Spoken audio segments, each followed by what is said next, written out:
Écoutez très bien. Laurent Gbagbo prenait des décisions qui concernaient toute la Côte d'Ivoire, chacun des Ivoiriens, depuis le domicile de sa maîtresse. On peut dire que c'était son domicile puisque les bâtiments lui appartenaient, comme lui appartiennent aussi les bâtiments du PPACI actuellement. Pourtant, ce qui m'étonne, c'est que c'est chez elle, Nadi Bamba, qu'on prenait les décisions concernant les Ivoiriens. Mais le jour que l'armée française est venue bombarder le palais là, elle a fui. C'est chez elle qu'on prenait les décisions. Non. C'est elle qui passait au-delà du peuple ivoirien, de la volonté.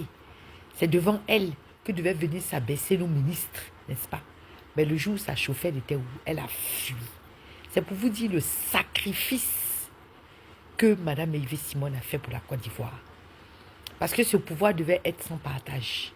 C'est pourquoi elle a fait sa vie politique en tant que députée, en tant que conseillère de l'Assemblée.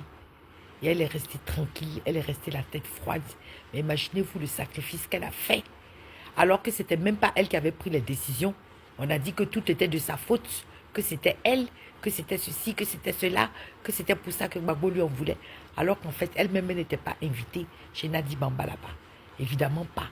Vous connaissez les femmes Djoula avec leurs affaires de polygamie et de palabres sans cesse. Donc elle prenait les décisions. Et le jour où ça a chauffé, elle a fui. Et qu'il a fait fuir Guillaume Soro. Et Laurent Gbagbo, lui, il est resté là, avec Yves Simone, qui n'avait rien fait dans les décisions, qui ne prenait pas les décisions, n'est-ce pas? Avec ses enfants, il les a mis là. Il a fait fuir cette femme.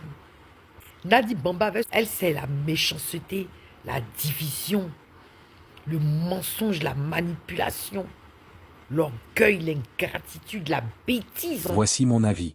Pendant que les Ivoiriens se battaient, une maîtresse prenait des décisions chez elle. Et quand sa chauffe Nadi Bamba se rappelle qu'elle est une maîtresse et fuit pour laisser Gbagbo à sa femme.